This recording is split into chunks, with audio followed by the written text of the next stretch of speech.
एक सूखे और प्यासे गांव सूखताल में, जहां आसमान से बारिश नहीं बल्कि धूल बरसती थी, वहीं रहता था एक 9 साल का लड़का, गोपल। उसकी बड़ी बड़ी आंखें हर दिन आकाश की ओर देखती, बादल या चिड़िया के लिए नहीं, बल्कि उम्मीद के लिए।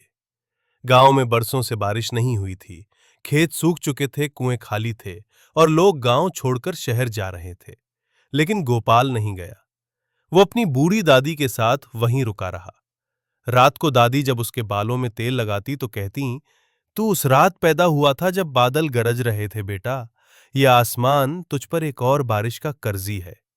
गोपाल मुस्कुराता, लेकिन बारिश अब उसे एक झूठी कहानी जैसी लगने लगी थी। उसके पिता कई साल पहले रोजगार के लिए शहर चले गए थे।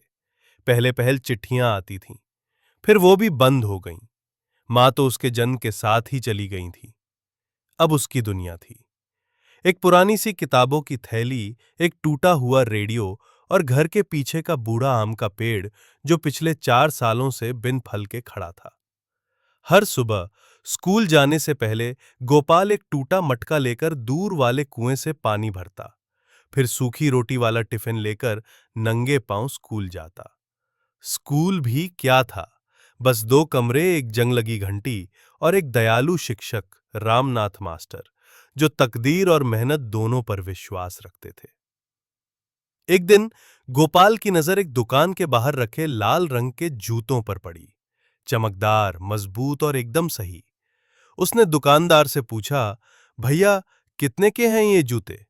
दुकानदार हंस पड़ा, तेरे बस की बात नहीं छोरे। गोपाल बोला, अगर मैं काम करूं तो क्या मिलेंगे? वो फिर हंसा, तब किस्मत बताएगी। उस रात गोपाल ने दादी से कहा, एक दिन मैं वो जूते खरीदूंगा और उन जूतों में चलकर शहर जाऊंगा, बाबा को ढूंढने, फिर आपको चिट्ठियां भेजूंगा।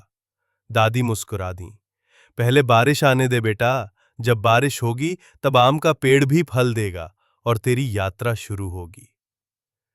वक्त बीतता गया, सूरज और तेज हो गया, मिट्टी और सूखी, लेकिन गोपाल रुका नहीं। उसने पढ़ाई नहीं छोड़ी, स्कूल में सबसे आगे रहा, शाम को मास्टर जी के साथ सफाई कर कुछ पैसे भी कमाने लगा। एक शाम जब आसमान में सुनहरी चमक थी और हवा में कुछ अलग सा था, गोपाल आम के पेड़ के नीचे खड़ा हुआ। उसने पेड़ को छूते हुए कहा, लगता है किस्मत ने हमें भुला दिया। उसी पल एक बूंद, ठंडी मुलायम बूंद उसकी नाक पर गिरी। उसने ऊपर देखा, फिर एक और बूंद, फिर और बारिश। वो झूम उठा, नंगे पांव मिट्टी में लटपट आसमान की ओर हाथ उठाकर नाचा। दादी बाहर आईं। उनकी बूढ़ी आंखों से आंसू और बारिश दोनों बह रहे थे। पड़ोसी खुशियां मना रहे थे। सूखा कुआं भर गया, धरती ने जैसे जीवन को चूस लिया हो।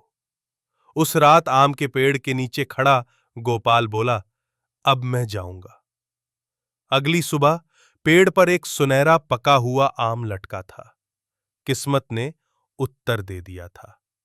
कई साल बाद एक बड़े शहर के अस्पताल में एक विनम्र डॉक्टर का नाम गूंजता था, डॉक्टर गोपाल वर्मा। वो हर रविवार गरीब बच्चों का मुफ्त इलाज करता था।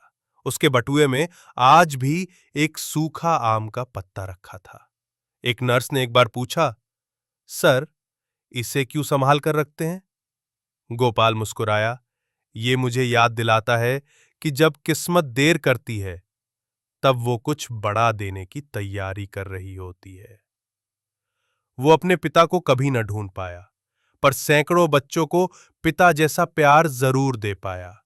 और वो आम का पेड़ और वो बारिश, वो कभी नहीं भूला। संदेश, कभी कभी किस्मत सबसे छोटे दिलों की सबसे बड़ी परीक्षा लेती है, लेकिन जो बच्चे नंगे पांव भी चलते रहते हैं, आखिरकार उनके लिए आसमान